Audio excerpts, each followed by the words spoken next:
అధ్యక్షులు పార్థసారథి గారికి, అదే విధంగా మన రాప్తా నియోజకవర్గం ఇచ్చేసిన మన జాతీయ అధ్యక్షులు, మన కాబోయే ముఖ్యమంత్రి గారి పరంగా అందరూ కూడా పేరు పేరున నమస్కారాలు కూడా తెలియజేయాలి. ముఖ్యంగా రాప్తా నియోజకవర్గం తెలుగుదేశం కుటుంబ సభ్యులకు, యువతకు, మహిళా సోదరిమణులకు అందరికీ ఎండ అనేది కూడా లెక్క చేయకోకుండా 9:30కే వచ్చారు సార్. ఈ నియోజకవర్గంలో ఎప్పుడు సార్ వస్తారు, సార్ని చూడాలని ఎంత ఆనందంగా ఈరోజు ఎండ అనేది లెక్క చేయకోకుండా ఉండే వాళ్ళు ఎవరంటే రాప్తా నియోజకవర్గం ప్రజలను కూడా చెప్పొచ్చు సార్. సార్ నేను మంత్రిగా ఉన్న మీరు మినిస్టర్గా ఇచ్చినప్పుడు మన రాప్తా నియోజకవర్గంలో దాదాపు ఎక్కడా కూడా జరగలేదు సార్ అంత అభివృద్ధి. రాప్తా నియోజకవర్గంలో 5,000 కోట్ల రూపాయలతో ఇక్కడ అభివృద్ధి చేసిన ఘనత మన అన్న చంద్రబాబు నాయుడు గారికి కూడా దక్కుతుందని చెప్తున్నాం. అదేవిధంగా ఈ మన తెలుగుదేశం ప్రభుత్వంలోనే దాదాపు పేరూరు ప్రాజెక్టుకి 804 కోట్ల రూపాయలు కూడా శాంక్షన్ చేసిన మా అన్న చంద్రన్నను కూడా మేము గొప్పగా చెప్తున్నాం సార్. చేసిన తర్వాత మన ప్రభుత్వం పోయినాక కనీసం ఎక్కడిదక్కడే ఆగిపోయింది. రైతాంగం అంతా ఈరోజు ఇబ్బందులు పడుతున్నారు సార్. దానికన్నా ముఖ్యంగా భూములు ఇచ్చిన రైతన్నలు వాళ్ళకి ఎప్పుడు కూడా నేను పాదాభివందనం చేస్తాను సార్. డబ్బులు ఇంతవరకు 1 రూపాయి రాకపోయినా మళ్ళీ మన సార్ చంద్రబాబు నాయుడు గారు వస్తారు, మాకు డబ్బులు వస్తాయనేది ఒక ఆశతో నమ్మకంతో మా రాప్తాల్లో కూడా ఉన్నారు సార్. అదేవిధంగా సోమరవానపల్లి రిజర్వాయర్ కూడా అది పూర్తి చేయించాలని ప్రత్యేకంగా మా రైతులందరి తరఫున నేను సార్ కూడా నేను కోరుకుంటున్నాను. పుట్టకనం రిజర్వాయర్ కూడా అయింది సార్, అది కూడా క్యాన్సిల్ చేసి 3 ముక్కలు చేసిన ఘనత ఎవరంటే ఒక ప్రకాష్ రెడ్డి అని కూడా మనం చెప్పొచ్చు సార్.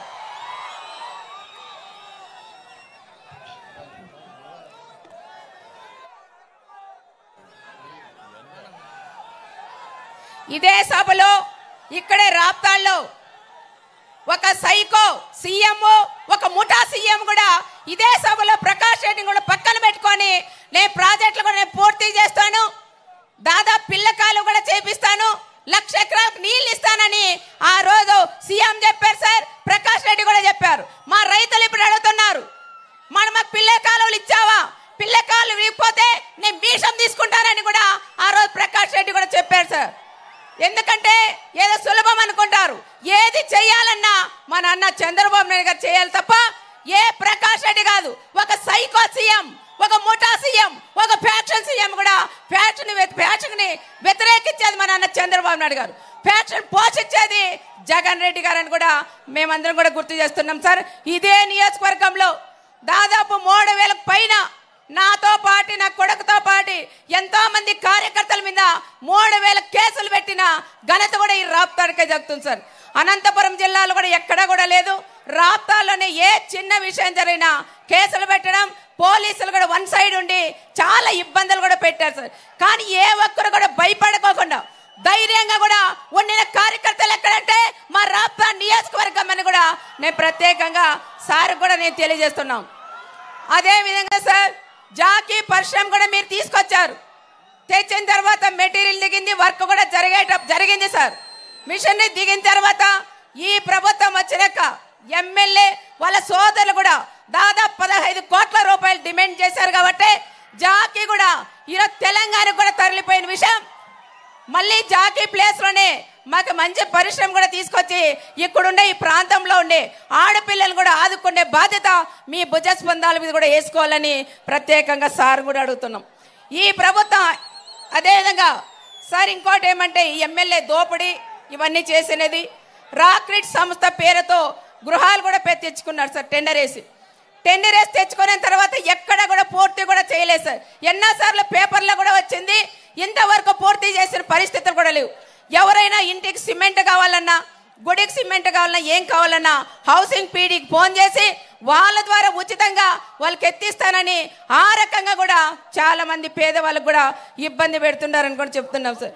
చాలా వరకు హౌసింగ్లో మాత్రం 100 కోట్లు ఫ్రాడ్ చేశారని మా జిల్లానే కాదు సార్, దాదాపు 5 జిల్లాలైన కాంట్రాక్ట్ తీసుకొని దాంట్లోనే డబ్బులు దాదాపు 200 కోట్ల పైగా కూడా తీసుకొని ఈరోజు ఇల్లు కూడా కట్టలేకపోతున్నారు సార్. దాదాపు ఇక్కడ చెరువు ఉంది సార్, ఒకటి గంగలకుంట చెరువు సార్. కనీసం మన ప్రభుత్వంలో నా రాప్తా నియోజకవర్గంలో 45 చెరువులకు నీళ్ళు ఇచ్చినాం సార్. 120 చెక్ డ్యాములు కూడా మనం నీళ్ళు ఇచ్చామని నేను సారథికు తెలుస్తున్నాం. కేవలం ఎమ్మెల్యే మాత్రం గంగలకుంట చెరువుకు నీళ్ళు ఇచ్చినానంటారు సార్, పక్కనే ఇదే పంచాయతీ. కానీ గంగలకుంటకి కేవలం ఒక్క రోజు మాత్రమే గంగలకుంటకి కూడా నీళ్ళు ఇచ్చారు సార్. మళ్ళా కూడా కాలువలన్నీ కూడా బోట్ చేయించి ఎప్పుడు చూసినా సునీతమ్మ నీళ్ళు ఇవ్వలేదు మీ గంగలకుంట వాళ్ళకని చాలాసార్లు కూడా చెప్తున్నారు సార్. కానీ మా గంగలకుంట వాళ్ళకి కూడా మీరు మాట ఇవ్వాలి సార్. తప్పకుండా దాన్ని గ్రాంట్ పెట్టి శాశ్వతంగా గంగలకుంటకి నీళ్ళు వచ్చేలాగా చేసే బాధ్యత మన సార్ కూడా తీసుకోవాలి. అతి ముఖ్యంగా సార్, నేను కూడా గ్రామాలు తిరిగినప్పుడు, ఇల్లు తిరిగినప్పుడు చాలామంది రైతు సోదరులు కానీ వాళ్ళు చెప్పేది ఒకటే సార్, మన అనంతపురం జిల్లాలో ఎంతోమందికి కూడా భూమి లేకపోయినా భూమి ఉందని సృష్టించి చాలామంది కూడా రేషన్ కార్డులు కూడా కట్ చేశారు సార్, పెన్షన్లు కూడా తీసేశారు. మన ప్రభుత్వం మొత్తం తిరిగి మళ్ళీ వాళ్ళకి ఇవ్వాలని ప్రత్యేకంగా కూడా చెప్తున్నాం సార్. మహిళా డైరీ అని పెట్టారు. మహిళా డైరీ తర్వాత ఒక్కొక్క మహిళతో ఈ ప్రభుత్వం వచ్చినాక 10,000 ఎమ్మెల్యే వాళ్ళు కూడా వసూలు చేశారు. దాదాపు 10 కోట్ల రూపాయలు మహిళలు డబ్బులు తీసుకొని 4 సంవత్సరాల తర్వాత మేమంతా కూడా డిమాండ్ చేస్తే ఆ డబ్బులు వెనక్కిచ్చారు, కొంతమందికి ఇచ్చారు. దాదాపు 4 సంవత్సరాలు అదే డబ్బులతో రియల్ ఎస్టేట్ కానీ భూదందాలు కూడా చేశారు సార్. మహిళలకు మాత్రం కేవలం 10,000 ఇచ్చి అమ్మ డైరీ అని వాళ్ళ అమ్మ పేరు మీద కూడా ఒక డైరీ కూడా పెట్టారని కూడా చెప్తున్నారు. దాంట్లో కూడా అన్ని ఫ్రాడే జరుగుతున్నాయి సార్. తర్వాత సార్ చెన్నై కొత్తపల్లి మండలంలో హార్టికల్చర్ హబ్ కూడా లేదు సార్, అక్కడ సోలార్ హబ్ కూడా కావాలని మా వాళ్ళందరూ కోరుతున్నారు సార్. అనంతపురం రూరల్ మండలంలో తాగునీటి సౌకర్యం కూడా కావాలి సార్. నడిమి వంక ఉంది సార్, ప్రొటెక్షన్ వాల్ కూడా అక్కడ చాలా ముఖ్యం సార్. వర్షాలు వచ్చి మనంతా కూడా చాలా ఇబ్బంది పడినారు, ఇళ్ళలో కూడా నీళ్లు పోయినాయి. వాళ్ళని కాపాడే బాధ్యత అది మన మీద ఉంటే మీ మీదే ఉంటుంది సార్. తప్పకుండా ఆ ప్రొటెక్షన్ హాల్కి కానీ నీళ్లు కూడా ఇవ్వాలని ప్రత్యేకంగా సార్ కూడా నేను కోరుకుంటున్నా. 5 సంవత్సరాలు సార్ ఎమ్మెల్యే చాలా వరకు 5 సంవత్సరాలు ఇసుక మాఫియా, మట్టి మాఫియా, రియల్ ఎస్టేటు ఇవన్నీ కూడా చేశారు సార్. ఇంతకుముందు ఆయన ఎమ్మెల్యే కాకముందు ఫస్ట్ నిలవన్నప్పుడు నా బనీనంతా బొక్కలే ఉన్నాయి, నేను ఇల్లు అమ్ముకున్నాను, ఈసారి నన్ను గెలిపికపోతే నాకు పూలహారం వేయాలని చెప్పిన నాయకుడు ఒక తోపు బ్రదర్స్ అని నేను సార్ కూడా చెప్తున్నా. మరి ఈరోజు బొక్కలు పడిన బనీన్ ఎక్కడుంది? నీకు బొక్క ఆ రోజు బొక్కలు ఉన్నాయి, ఈ రోజు అన్ని కూడా హౌసింగ్ కూడా బొక్కలు పెట్టి దోసుకునే నాయకుడు ఒక తోపుదుర్తి బ్రదర్స్ అని కూడా మనం చెప్పవచ్చు. కనీసం వాళ్ళ కోసం వాళ్ళ కులం సంబంధించిన లీడర్లు వాళ్ళ చందాలు వేసుకొని కూడా వాళ్ళని గెలిపించారు. గెలిచిన తర్వాత ఎస్సీలు కానీ, ఎస్టీలు కానీ, మైనార్టీలు కానీ, ఓసీలు కానీ గెలిపించిన తర్వాత కనీసం వాళ్ళ గేట్ దగ్గర కూడా గేట్ తగలే కూడా లేకుండా చేసిన వ్యక్తి ఒక ప్రకాష్ రెడ్డి అని కూడా నేను తెలియజేస్తున్నాం సార్. ఈ ఎన్నికల ఎమ్మెల్యే అహంకారం, ప్రజల మధ్య జరుగుతున్న యుద్ధం, మన రాప్తాల్లో జరుగుతున్న యుద్ధం, మనమందరం కలిసి ఎమ్మెల్యేలు అయితే తప్పకుండా మన అన్న చంద్రబాబు నాయుడు గారు సీఎం అవడం ఖాయమని ప్రత్యేకంగా కూడా చెప్తున్నాం. ఓట్ అనేది ఆయుధంతో అవినీతిని ఎమ్మెల్యేకి కూడా బుద్ధి చెప్పాలని ప్రత్యేకంగా ప్రజలను కోరుకుంటున్నాం. రాప్తాడు ప్రజలు సిద్ధంగా ఉన్నారు సార్. ఎప్పుడు ఎలక్షన్లు వస్తాయా, ఎప్పుడు ఎలక్షన్లు వస్తే ఓటేసి చంద్రబాబు నాయుడు గారిని సీఎంగా చూడాలనేది ఎంతో మంది కూడా మా నియోజకవర్గంలో కూడా ఆశ ఉంది సార్. చాలా ఇబ్బందులు పడిన మా నియోజకవర్గం, చాలా కష్టాల్లో కూడా ఉన్నాం. చాలా మంది పేదవాళ్ళు ఉన్నారు సార్. నీళ్ళు ఆ రోజు ఇచ్చారు కట్టి ప్రాంతం అంతా కూడా అప్పుడు సస్యశ్యామలైంది. 5 సంవత్సరాల్లో ఇబ్బంది పడుతున్నారు. రైతులకు కూడా మన ప్రభుత్వం వస్తే ఇన్పుట్ సబ్సిడీ, ఇన్సూరెన్స్ లాంటివి కూడా రైతు సోదరులకు ఇచ్చి కూడా ఆడుకోవాలని ప్రత్యేకంగా మన అన్న చంద్రబాబు నాయుడు గారిని కూడా కోరుకుంటూ మేము ఏవైతే చెప్పామో ఇంతకుముందు చాలా వరకు సార్ మరి కుప్పమన్న చేసేయాలి. కానీ నాకు మాత్రం మీ ఆడబిడ్డగా నన్ను నమ్మి, మా కుటుంబాన్ని కూడా నమ్మి సార్ మీరు కూడా ఏం అడిగితే కూడా అది ఇచ్చి శాంక్షన్ చేసిన దేవుడు మన అన్న చంద్రబాబు నాయుడు గారని కూడా చెప్తున్నాం.